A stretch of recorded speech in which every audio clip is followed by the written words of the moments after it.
Hello friends, শিনুদি অ্যাকোয়ারিস চ্যানেলে আপনাদের স্বাগত জানাই। আমি লাস্ট ভিডিওতে আপনাদের দেখিয়েছিলাম আমি আমার বেটা ফিশটার ফিন রটের ট্রিটমেন্ট চালু করেছি। আজকে তার আপডেট ভিডিও নিয়ে আসলাম। আমি 50% জল কমিয়ে তার মধ্যে অ্যান্টিফাঙ্গাল ওষুধ দিয়ে 3 দিন মতো রেখেছিলাম। 3 দিন পরে তাই অ্যাকোরিয়ামের জলটা আমি পাল্টে ফেলবো। পুরো জলটা আমি কখনোই পাল্টাবো না। আমি একটা সাইফুন পাইপের সাহায্যে আমার এই ট্যাঙ্কে এখন ঠিক যতটা জল আছে তার হাফ জল আমি বের করে দেবো। তার পরিবর্তে ট্যাঙ্কটাকে আমি আবার পুরো ভর্তি করে দেবো। এরকম করে একদিন ছাড়া ছাড়া আমি 50% করে জল চেঞ্জ করে অ্যাকোরিয়ামে যেই মেডিসিনটা দেওয়া আছে সেই জলটা পুরোপুরি বের করে দেবো। একবারে কিন্তু কখনোই বেটা ফিশের জল চেঞ্জ করবেন না। অ্যাকচুয়ালি বেটা ফিশ বলে নয়, কোনো ফিশ ট্যাঙ্কেরই জল কিন্তু কখনোই একবারে চেঞ্জ করা উচিত নয়। হায়েস্ট 50%। আমি বেটা ফিশ থেকে যখন জল তুলছিলাম তার সাথে কিছু বালিও চলে এসছে। আমি পরবর্তীকালে বালিটা আবার অ্যাড করে দেবো। আমি একটা ব্রাশ নিয়েছি। ব্রাশ নিয়ে আমার ট্যাঙ্কে হালকা অ্যালগির স্পট ছিল, সেই স্পটগুলোকে ঘষে তুলে দিচ্ছি। এক কাজে দুই কাজ হয়ে যাচ্ছে, আমার ট্যাঙ্কটাও পরিষ্কার হয়ে যাচ্ছে। প্রায় দিন 15 হয়ে গেল আমি ট্যাঙ্কটার পরিষ্কার করিনি। একটা ব্রাশ দিয়ে সেই পরিষ্কারটাই আমি করছি। আপনি পার্সোনাল ইউজ যেই করেন যেই ব্রাশ, সেই ব্রাশটা কিন্তু কখনোই ইউজ করবেন না। এর জন্য একটা আলাদা ব্রাশ কিনে আনবেন। একটা ব্রাশের এমন কিছু বেশি দাম নয়। সেই ব্রাশটা দিয়ে আস্তে আস্তে যেখানে অ্যালগি আছে সেই অ্যালগিগুলোকে পরিষ্কার করে দেবেন।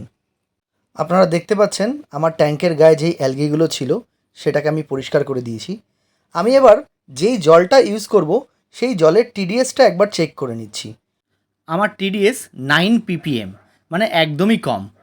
আপনাদের আমি আগেও দেখিয়েছিলাম আমার ভিডিওতে কীরকম করে টিডিএস মিটার দিয়ে টিডিএস চেক করতে হয়। আপনারা চাইলে সেই ভিডিওটা দেখে নিতে পারেন। কেমন করে টিডিএস মিটার ইউজ করতে হয়। আমি আমার ট্যাঙ্কে জল অ্যাড করা চালু করে দিয়েছি। খুবই আস্তে আস্তে নিচে একটা প্লাস্টিক দিয়ে নিয়েছি, পরিষ্কার প্লাস্টিক। তার ওপরে মগে করে আস্তে আস্তে জল আমি ঢালছি। আমি এই 3 দিন ধরে আমার বেটা ফিশটার ফিন রড ঠিক করার জন্য অ্যান্টিফাঙ্গাল মেডিসিনটা ইউজ করেছিলাম। এই মেডিসিনটা কতটা কাজ করেছে সেটা আমি আরও 2-3 দিন পরে বুঝতে পারবো। যদি কাজ করে যায় তাহলে তো খুবই ভালো, আর যদি এইটায় কাজ না দেয় তাহলে আবার কি করতে হবে সেই ভিডিওটাও আমি আপনাদের কাছে নিয়ে আসব।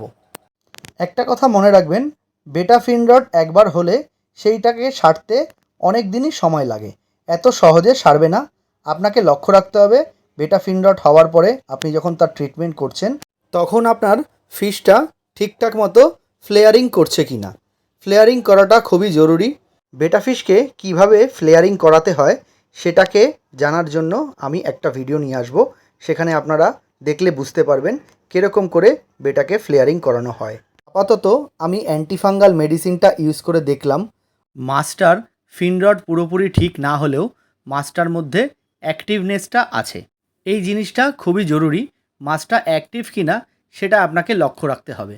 যেহেতু আমি ট্যাঙ্কটাকে ক্লিন করলাম, তাই আমি আগের আমন্ড লিফটা তুলে নতুন একটা আমন্ড লিফ অ্যাড করে দিচ্ছি। আমার কালকের মধ্যে আমার ট্যানিং যতটা দরকার ততটা সুন্দরভাবে এসে যাবে। গরমকাল পড়ে গেছে, আমি হিটারটা অফ করে দিয়েছি। হিটার এখন আমার আর দরকার লাগবে না। আমি ফিল্টার আবার চালিয়ে দিয়েছি।